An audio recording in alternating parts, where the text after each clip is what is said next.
सोचिए एक ही defence alliance में सऊदी अरेबिया और ईरान आ जाए, वही सऊदी अरेबिया और ईरान जो मिडिल ईस्ट में सालों से लड़ रहे हैं, और उसी कहानी के बीच में बांग्लादेश की एंट्री हो जाए कि मैं भी इस अलायंस में आना चाहता हूं। तो आखिर कहानी चल क्या रही है?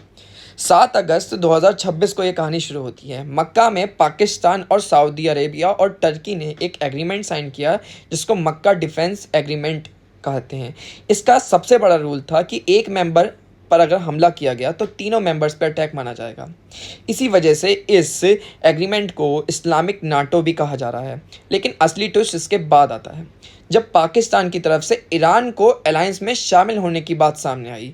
अब ज़रा सोचिए, एक तरफ सऊदी अरेबिया जो सुन्नी वर्ड्स का लीडर है, दूसरी तरफ ईरान जो शिया वर्ड्स का लीडर है। दोनों के बीच में यमन से लेकर गल्फ और मिडिल ईस्ट में इन्फ्लुएंस को लेकर सालों से लड़ाई चल रही है। तो क्या ये दोनों एक डिफेंस अलायंस में बैठ सकते हैं? ऐसा पॉसिबल बहुत कम लगता है। यही पैक्ट का सबसे बड़ा जियोपॉलिटिकल एक्सपेरिमेंट है और यही इस अलायंस को ख़त्म करने का भी सबसे बड़ा रीज़न भी हो सकता है, और यही सबसे बड़ी बेवकूफ़ी भी हो सकती है पाकिस्तान की। अब चलिए बात करते हैं टर्की की।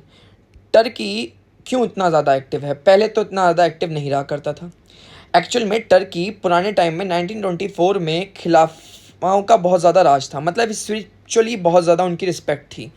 तो इसी वजह से टर्की को लग रहा है कि हम पहले तो 90s के टाइम पे तो बहुत ज़्यादा इज्जत थी हमारी, लेकिन अब शियाओं का लीडर बन गया है ईरान और सुन्नियों का लीडर बन गया है सऊदी। हम लोगों की जगह कहाँ पर है? तो वो अपनी जगह बनाने के लिए नॉर्मली जियोपॉलिटिकल इन्फ्लुएंस बनाने की कोशिश करता रहता है। तो यही रीज़न है कि टर्की सामने आने की कोशिश कर रहा है। अब बात करते हैं बांग्लादेश की। बांग्लादेश ने 25 अगस्त 2026 को बांग्लादेश ने ये मक्का डिफेंस पैक्ट में पार्टिसिपेट करने का इंटरेस्ट दिखाया।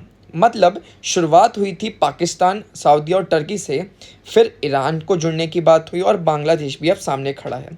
लेकिन अब भारत के लिए क्या ये खतरा है? सिंपल आंसर नहीं है, क्योंकि मुस्लिम कंट्रीज़ के बीच में पहले से ही एक ऑर्गेनाइजेशन है जिसको ऑर्गेनाइजेशन ऑफ इस्लामिक कॉर्पोरेशन कहते हैं। 57 कंट्रीज़ हैं इनके बीच में। बेसिकली मक्का पैक्ट से इन दोनों में बहुत ज़्यादा फ़र्क है, क्योंकि जो OIC है वो पॉलिटिकल डिप्लोमेटिक प्लेटफॉर्म है, बल्कि और मक्का पैक्ट जो है वो फोकस कर रहा है डिफेंस से रिलेटेड। तो सऊदी अरेबिया भारत के साथ, और साथ ही साथ सऊदी अरेबिया के भारत के साथ बहुत ज़्यादा अच्छे रिलेशन हैं। तो इंडिया के खिलाफ इस्लामिक नाटो की कहना अभी सही नहीं होगा। आप लोगों को क्या लगता है? मुझे कमेंट करके ज़रूर बताइएगा। और क्या ईरान और बांग्लादेश भी इस सिक्योरिटी फ्रेमवर्क में हिस्सा लेते हैं तो क्या चेंजेस होंगे जियोपॉलिटिकल रिलेशन में?